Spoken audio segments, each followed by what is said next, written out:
Hey, what's going on, everybody? This is John Jake Gaming on the mic here, coming at you with a brand new episode of the NCSL Sim League Dynasty, exclusively here on College Football Revamped. We are starting to get into that home stretch of the regular season where many fates between teams that are simply trying to make it to a bowl game or are looking for bigger objectives such as a conference championship or even a national championship, dare I say it.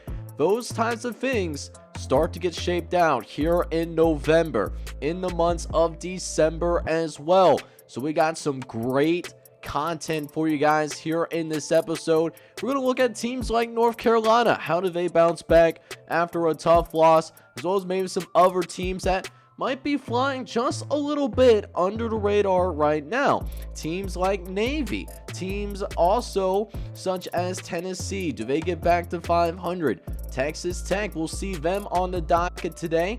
And not to mention, we got a few top 25 matchups that we will be tuning in throughout the country in this episode. So guys, I hope you are extremely excited about week number 10 action here in this inaugural season of the NCSL Dynasty. And if you are, I need you guys to go ahead and do me a massive favor. Need you to go ahead and smack that like button for me, as well as hit that subscribe button if you have to be brand new to the channel, as both things do get this video out to all college football fans like yourself. But with that being said, we'll check in on the fields around the country. Let's dive right into it. Alright boys, so let's go ahead and get the action officially underway. So a little triple box game update, as we got multiple games starting throughout the country. But before we start on any event, a game that we want to keep an eye on, UNLV. They're taking on the Arizona Wildcats right now, and UNLV having a solid, surprising good season. They're 5-3 right now. They're one win away of bowl eligibility. We will also check in on top of that to see if they end up going and taking care of business well. But we will jump into our game. We start with Virginia Tech. They're taking on Boston College. And this Virginia Tech squad also trying to get closer to bowl eligibility as they take on the Boston College Eagles on the road. And it looks like Virginia Tech going to try to pull away here in the fourth quarter. We'll see them punch it into the end zone late.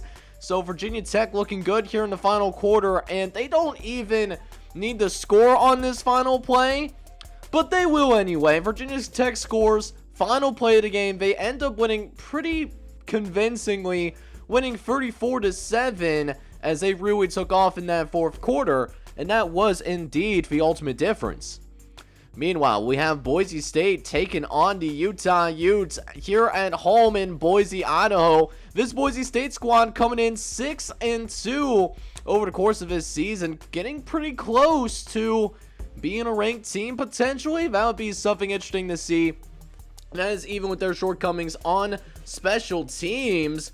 But Utah is looking to have something to say about that, because even though they have disappointed a little bit this season, they still could go bowling themselves here, as we're midway through this first quarter already. But Utah will jump into the end zone. They'll find Eric Silva for the end zone. That's good for a touchdown. And it's all knotted up at 7 apiece before Boise State gets its offense out onto the field. Start of the second quarter as Derek Grand falls into the end zone. Boise State will score on that possession, and then shortly after, another red zone opportunity. How about this? No! He does not hold on to the ball. He was trying to do a little bit too much there. Utah is going to recover the fumble, and they will drive down the length of the football field. Now it's their chance to tie things up, but just threw it to the wrong person. This might be taken all the way back to the crib, and sure enough, it will.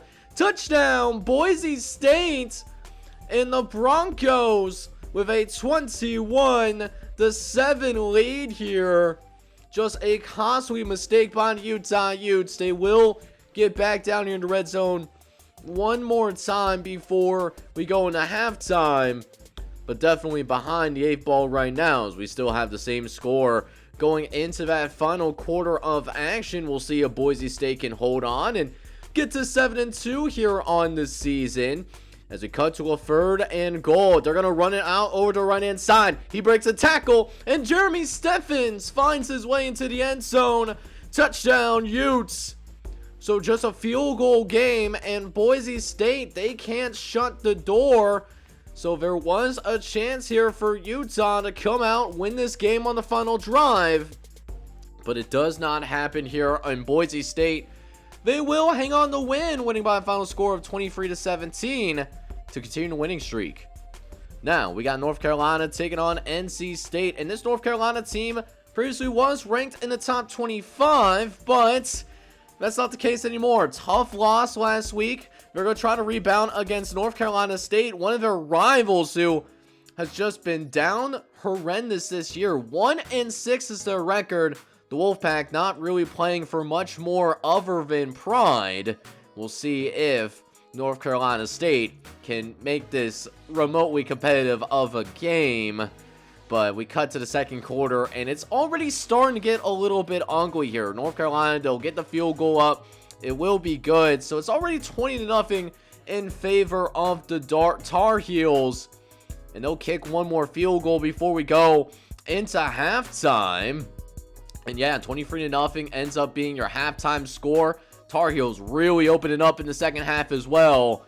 And it looks like North Carolina State, well, they're not going to be going bowling this season. But we have a bunch of other games going off. Lots of high marquee teams like Navy. Ohio State is playing in here as well. USC, Georgia.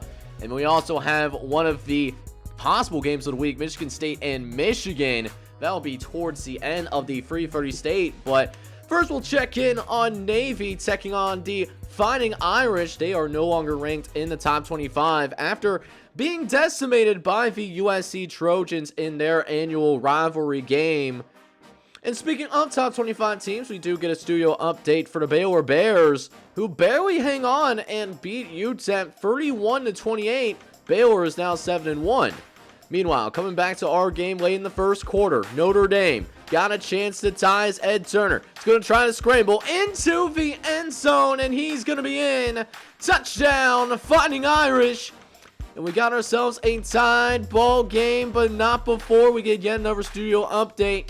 UNLV wins the game and are going bowling.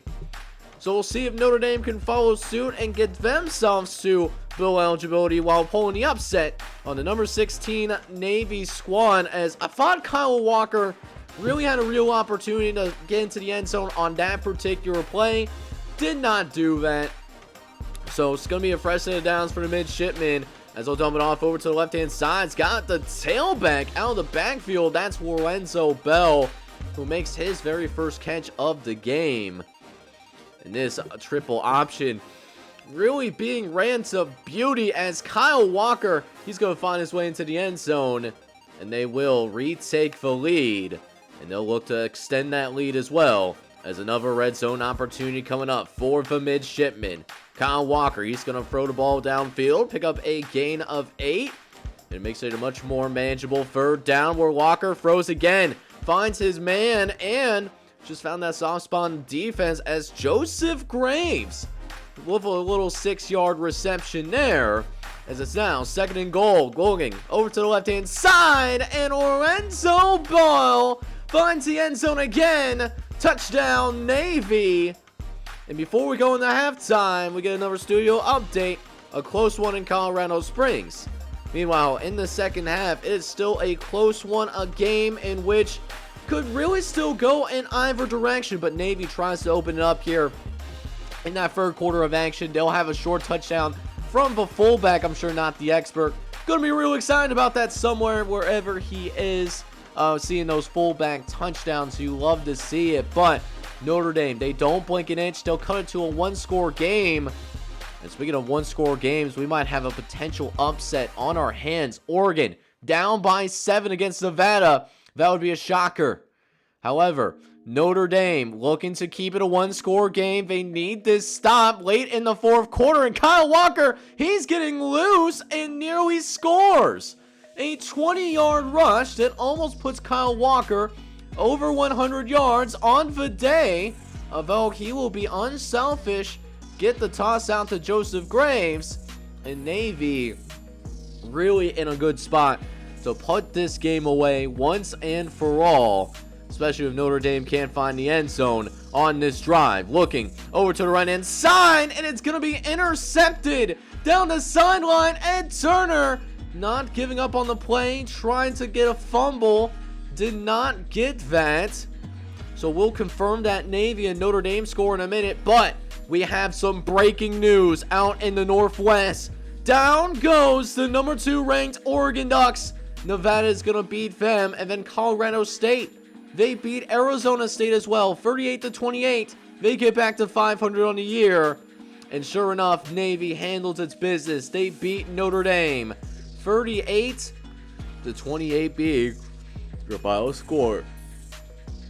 But we now check in down in Fort Worth, Texas, as we see Texas Tech getting ready to get things going against the TCU Horned Frogs. TCU trying to salvage what little of their season that they got left, as they're already 2-5, so they are in danger of missing bowl game action. Not really what you want to see from TCU, but how about this? A one-handed grab to score in the end zone. That gives Steven Jackson his second passing touchdown of the first half, and allows the Horned Frogs to pull to within just a field goal before we go ahead and jump into that halftime locker room. Third and short coming up as they try to tie this game. They're going to hand it off to Vernon Fry. Fry looking for the end zone. He's going to be marked down at just the 1 yard line. Very close to punching it in himself. We'll see if he gets yet another opportunity to score. He doesn't, but Steven Jackson will find Bobby Reed by the pylon. And now TCU has the lead. How does Texas Tech respond? Because they were off to a good start in this game, just have not really scored as of late. They might be able to turn that around here with Jamarcus Horn, who puts together a 17-yard run. And look at this, the Texas Tech Red Raiders going into their no huddle. They want to get TCU off balance here, and sure enough, looking towards the back of the end zone, he's going to find him. A touchdown for Texas Tech that allows the Red Raiders to retake the lead. Fourth quarter now, a chance to win the game, and it looks like Vernon Fry might just lead the Horned Frogs to victory. But even then, it will not be enough, as Texas Tech still somehow finds a way to win 31-28, a shocking game. Speaking of looking for some potential shocks, Ohio State goes on the road and try and avoid just as they go down to Southeast Ohio, one of the best party schools in the country in the Ohio Bobcats, but certainly not the best football teams in the country, as they're 3-5 going into this game. And it looks like this Ohio State squad, they are not messing around. They heard the slander specifically from me about how their offense has been really stagnant. They have not really been that creative as of late. That's why they have not scored very many points as of recently, last 2 or 3 games. Well, they really flip on a switch here today. Already a 17-0 lead. Will extend it even further as Robert Tucker finds the end zone yet again. And it looks like a route is going to be in place here for the Ohio Bobcats. Jumps to the fourth quarter real quick. 41-17 being your score. And this Buckeye team still has its starters in the game. I'm actually surprised they have not brought out the backups yet in this one. As Ed Turner, he's going to take it to the left-hand side. And Brian Britt finds the end zone. Touchdown, Buckeyes! And they will be close to a 50-burger as they put those offensive concerns to rest against the Ohio Bobcats. So now we go down to Virginia as we see Old Dominion take on the Virginia Cavaliers, one of the rivalry games out here in this part of the country, as we haven't really seen Old Dominion on national television so far this season, but they've had to put together a solid season. They're 4-3. They're doing pretty good right now. But let's see if they can handle the spotlight of being on national television. They are taking on this Virginia squad who's only 2-5. So they should be able to beat Virginia. But You know, as they say over on the Late Kick Show with Josh Pate, any given Saturday, baby, anything could happen on any given Saturday. And right now, Virginia has the lead, looking to extend it going into the last few minutes of the first half. Even with not so great vision from Reggie McCutcheon, I felt like could cut it outside more for an easier path. Still scored anyways, and Virginia has a 17-point win, or not a 17-point win, a 17-point lead over Old Dominion. So the Monarchs will have some work to do if they want to make up this deficit. As, how about this run over the left-hand side? I don't know how Nick Mason got out of that, but very impressive run by Nick Mason. Does set up a first and goal opportunity as they look to cut it to just a one-score game. Getting it off to the other tailback, Delane Anderson, who finds the end zone, and it's just a one-score game. Cut to 3.5 minutes left in the game. Virginia now all knotted up with Old Dominion. Who is going to flinch first? And it looks like that Old Dominion defense, it is certainly bending. But will it break? Goal line situation. Quarterback's going to run it in himself, and he scores. Virginia now has the lead. And Old Dominion now has to put together a drive down the length of the field. One more stop here, and Virginia can pull the upset in this rivalry game. So let's see who's got the cojones. 4th and 4, Old Dominion, they're going for it. Dropping back over the middle of the field, fits it into Mike Watson. And the dream remains alive for Old Dominion. Inside the 35-yard line now, dropping back, looking over the middle of the field. It's on a slant pattern, and now Corey Miller might have just now set up a red zone situation for the Monarchs. Minute left, looking over the right-hand side, fires!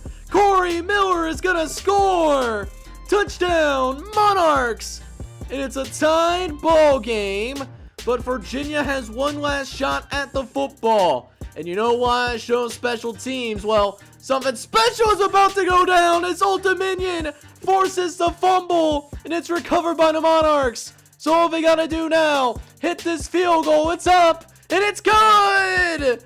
Old Dominion storms back from a 17-point deficit, and the Monarchs win in exciting fashion, walk-off fashion, 34-27. The Cavaliers not feeling great.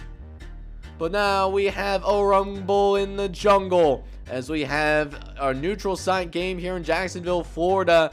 Georgia and Florida going at it up against each other, and Georgia gets off to a little bit of a slow start here. Florida only down by a field goal to number 21 team in the entire country.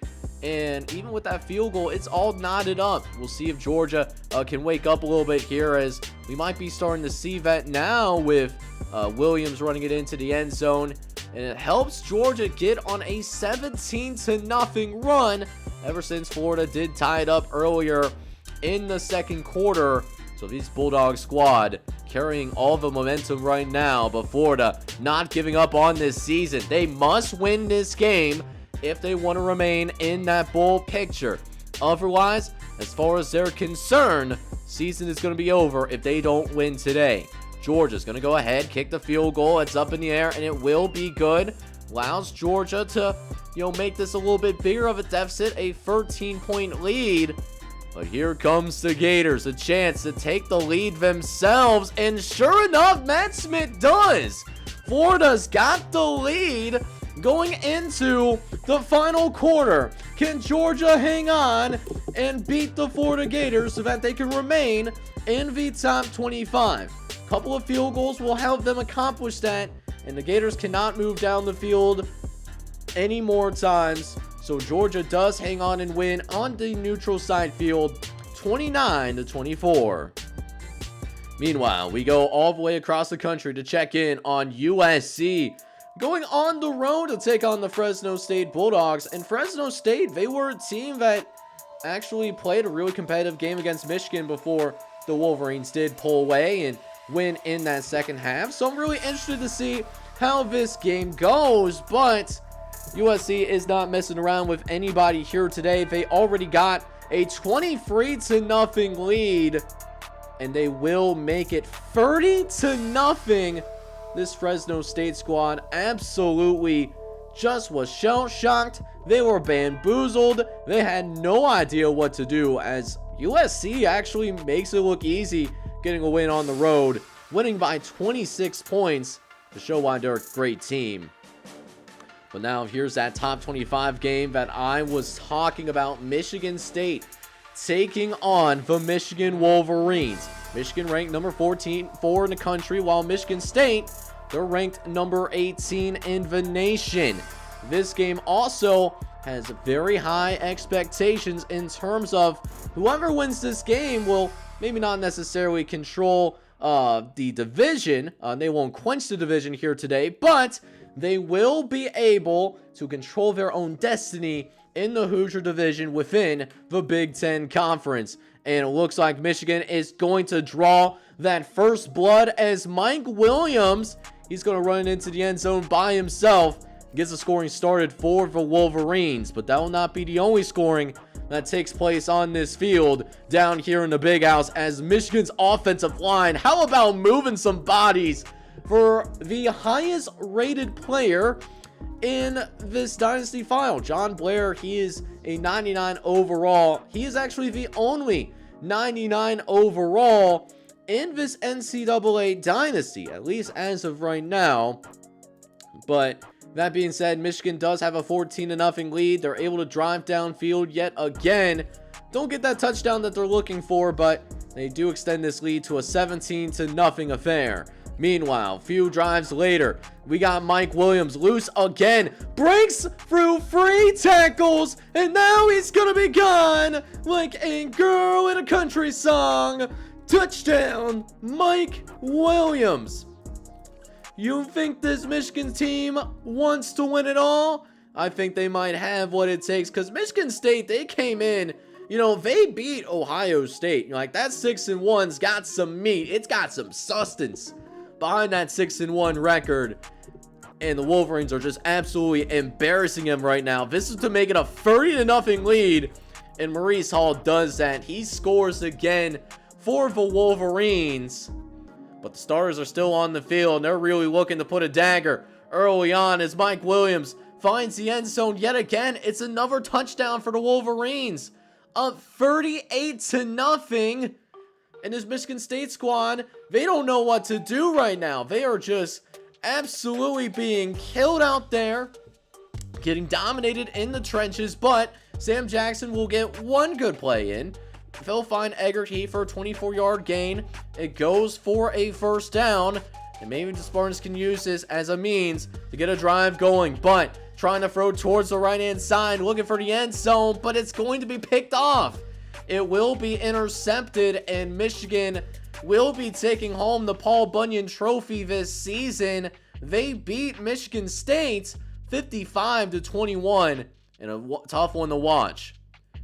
So now we get into those later games, and that Michigan State game that we saw earlier, well, it's not the only top 25 matchup that we are going to go ahead and see. We are also going to see Arkansas take on the University of Auburn out in the hedges, as we're checking out the defenses for each team, and both teams do sport some pretty solid defenses. Auburn really ferocious with their defensive line, particularly averaging 4 sacks a game. But we'll see if it's the offenses that can go to work, and the defense lives up to the billing, as of course in a game that the pregame show is going to highlight the defenses.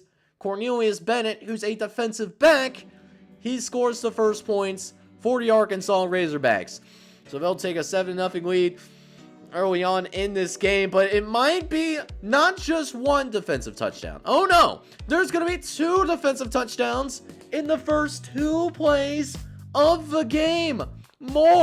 He's going to score for the Arkansas Razorbacks, and they quickly balloon it up to a 17-0 game before we finally see our first offensive touchdown midway through the second quarter. It's Richard Less in the back of the end zone, trying to see if Auburn can get back into this game. But in the second half, Arkansas gonna go to work. How about this Moss moment? Logan McGee Moss is a defender. That's his first catch of the day, and it goes for 32 yards. Now the Razorbacks are cooking. Dropping back, Motley fires towards the end zone. It's another Moss. Marty Porter with a 35-yard touchdown reception. And the Razorbacks with a 17-point lead. And Auburn definitely desperate right now, down by 17. But they will cut it to just a 10-point game as Derek Alexander has yet another passing touchdown.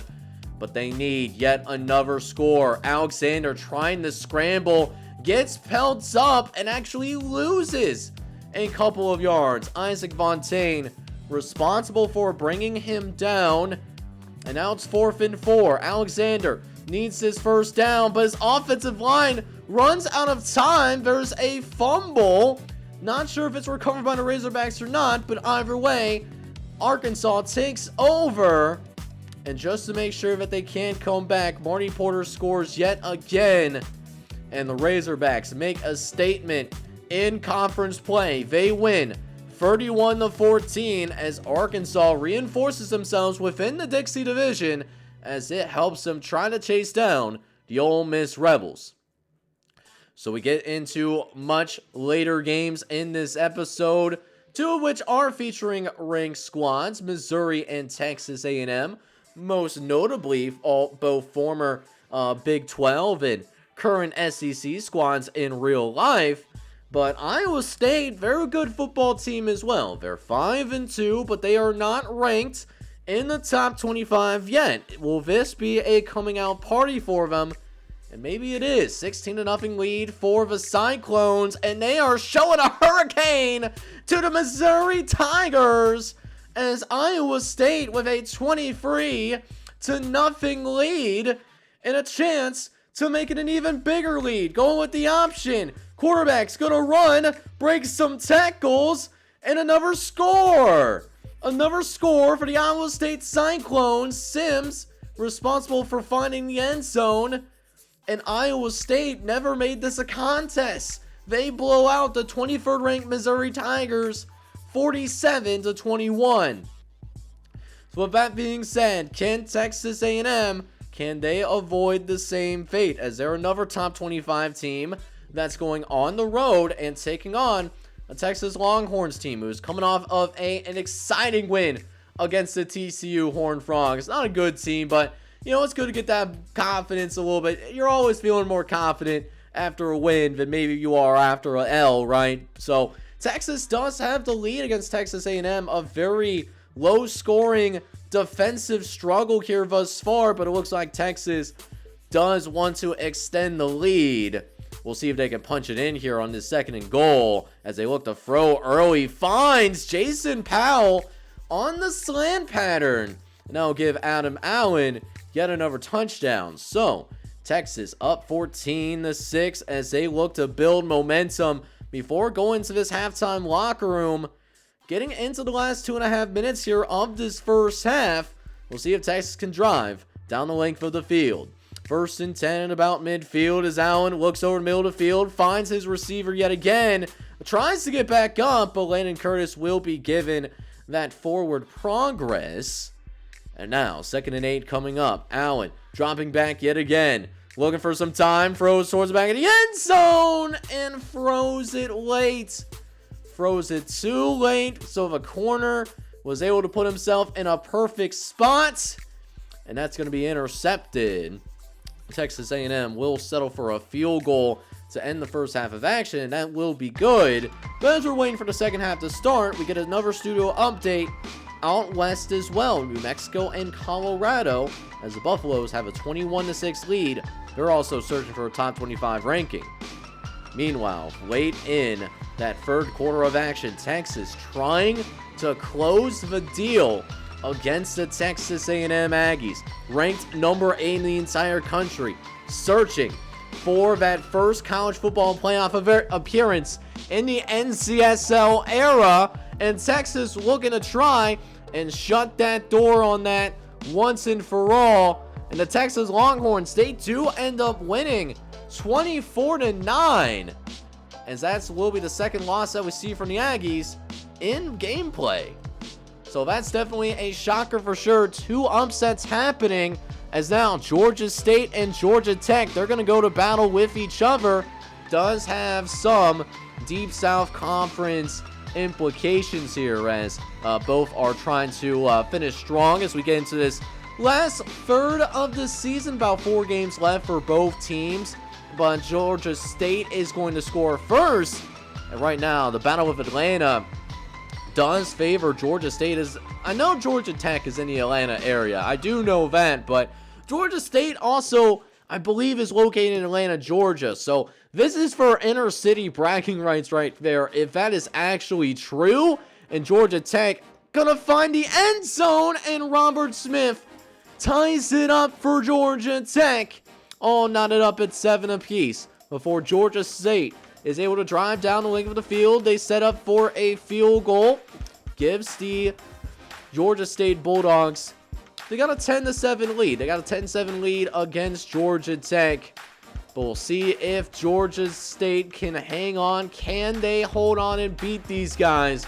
Georgia Tech, well, they got something to say. The Jackets trying to sting right back on the option. Lance, he's out in the open. He does get super dived down inside the 5-yard line.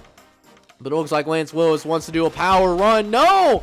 It's a passing play. I'm surprised that they passed it out of that formation. Might have not been the best of the decisions, as Donnie Daniels makes him pay for it with the sack. And now, 2nd and goal. Looking for Lance Williams. Looking to run, and he's going to score!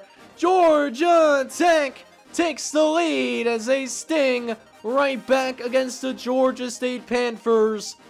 And every point is going to matter. We're here in the 4th quarter.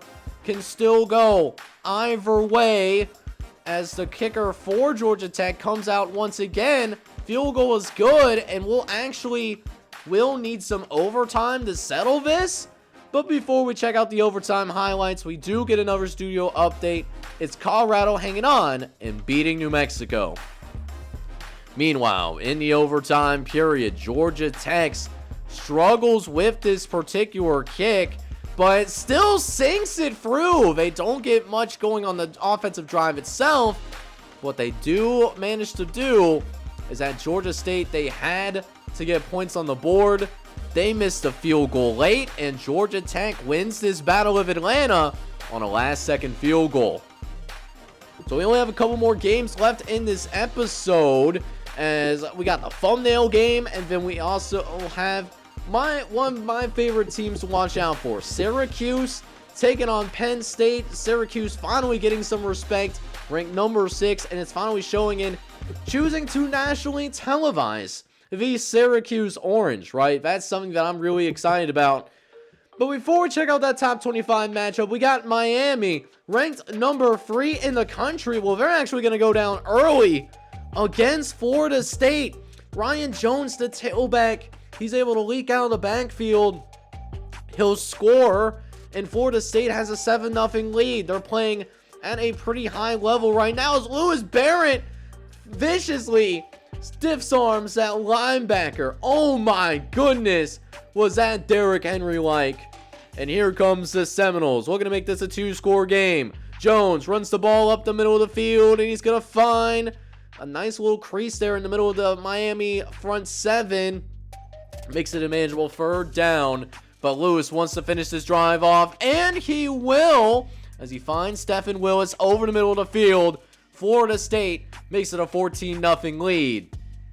And something that's even more shocking is that Miami's offense, it has a really difficult time getting going. They don't really make much happen in that first half of action. They will hit a very long field goal before we go into halftime, but Florida State, led by those 2 scores at the beginning, they still have the lead here in what is a very intense rivalry game between Miami and this Florida State squad. But we'll see if Miami can take over in the second half. Jeff Sanders, one of the best running backs in the entire country, but he has been held in check so far today. We'll see if this power run by Jeff Sanders himself. When in doubt, just gotta give one of your best players the ball, and that's exactly what happened. Sanders lining up in that Wildcat. He's gonna score for the Hurricanes, and they'll go for the 2-point conversion. Just a simple read option, and Casey Carter, well, he ends up fooling everybody. So here we are late in the third quarter, and it looks like Miami really starts to find a rhythm here, as again Jeff Sanders is going to find the end zone yet again. So Florida State originally up 14-0, but Miami ever since has scored 28 unanswered points. So now Florida State really needs to come up, get some points quick, and hope that they can get a stop. Third and goal, Barrett. He's going to give it off to Ryan Jones, who's going to do the rest of the work. Untouched into the end zone. Allows it to be a one-score game between these two squads, but Florida State will never see the ball again, and Miami, they will remain undefeated on the season. They win 28-21. So the last game that we have in terms of gameplay in week number 11, we do have Penn State taking on the Orange of Syracuse. Syracuse ranked number 6 in the country, whereas Penn State, they're ranked number 17 in the entire country. And the crazy part about this game is that this was actually supposed to be I believe it was originally supposed to be a regionally televised game, but it's a top 25 matchup. You know, I had to check this out in person, but Jacob Blake is going to sell a little bit here in the first quarter. He is going to throw an interception, not just throw the interception, but it leads to points the exact opposite direction as well. Penn State is going to score first, and they'll take a 7-0 lead early, but then Syracuse, they're able to make some plays on defense themselves. I mean, look at his space that he creates. He's going to be gone like a girl in a country song, and the Orange, they're not just a fruit, they are a good football team as well. The Orange are going to score a touchdown themselves, and it's all tied up at 7 apiece. Later on in the second quarter now, Brian Henry trying to set up the screen, and the screen goes horribly wrong. Henry just has to eat it, and Lawrence Rush is going to get a clean sack, but Penn State able to drive down the field in spite of those challenges, but Syracuse with a diving interception. How about that extension to make sure that Penn State doesn't take the lead, and Syracuse strikes back. Jacob Blake looking for a score, but Jonathan Mason, he's dropped at the 1-yard line. They will settle for a field goal on this 4th and goal. So it could have been 14-7, but it's going to be 10-7 instead. Hopefully that field goal that they had to settle for doesn't haunt them on the back end. So here we are in that third quarter of action, as Jacob Blake has his guys down the field yet again, able to avoid one rusher, but then finds John Talley in the back of the end zone. Incredible. How about that, as that was actually Ernest Carter, the backup quarterback, who threw that touchdown. Jacob Blake, well, he did end up getting just a little bit shaken up there. However, Penn State down by 10 in the fourth quarter, trying to work themselves back into this game. That score will help. And then this field goal attempt with less than a minute left, well, that will be right down the middle, hits the All-State logo, and now we have overtime. First overtime period. Penn State starts with the football as Arnold looks over to left-hand side. It's a Moss! Jim Thompson. Moss is a defender. And now all the pressure on Syracuse now. They must score a touchdown or else this game is over. 4th and 3 to decide the game. Blake fires over the middle of the field, and that's caught! A.J. Tones, the tight end, is going to extend the game for the Orange. So now we needed a second overtime, and the second overtime adding to the dramatics. Syracuse does get a field goal, so if Penn State can score a touchdown themselves, like they did in their last overtime period, they will win this game and give Syracuse their first loss. However, we have an interception. He's not going down, and look at this. Syracuse, they will remain undefeated over the course of this season, and that will get the Orange to 9-0 in an exciting way. they beat the Nittany Lions of Penn State in an absolute bonfire, 27-24. Penn State will be taking their third loss of the season. But now let's go ahead and take the chance to take a look at some of these scores that we saw around the country that we didn't get a chance to watch in gameplay. We do end up seeing Army play against Air Force as part of that Commander's Cup trophy race, and Army does take care of business on the road against Air Force as the Black Knights win 28-19, now one win away from bowl eligibility. As for Ole Miss, they will continue to roll here in this season as they now get to 8-1 on the season. They beat the Troy Trojans 48-28 as Ole Miss enters the top 10 in the country.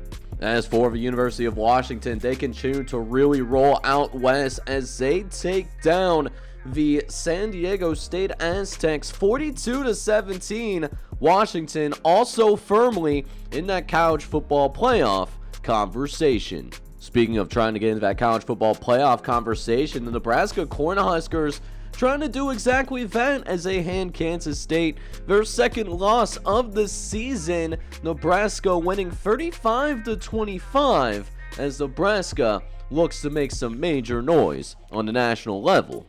Also working their way up into the top 25 is the Clemson Tigers, who now jump to number 21 in the country as they beat the Charlotte 49ers 28-14. Clemson is now officially eligible as they spot a 6-2 overall record. But the California Bears take a very difficult loss though as they lose to Oregon State in conference play 31-21, but in spite of that, we still see California ranked in the top 25, now ranked number 22 in the country. However, UCLA will not fall under that same trap though, as they are still undefeated on this season. They are now 9-0 after a 42-10 victory against the Stanford Cardinal. But we do get a blowout outside of teams that are not ranked in the top 25 as Tulane blows out Louisiana 45-10. And ever since the Ragin' Cajuns start off 3-0, they have now officially dropped their fifth straight game. They're now at 3-5 on the season. And the last game of note that I wanted to talk about is the Pittsburgh Panthers, who were hosting the Buffalo Bulls in conference play. Pittsburgh took care of its business, winning 38-28, and now are ranked number 16 in the nation, spotting a 7-1 overall record.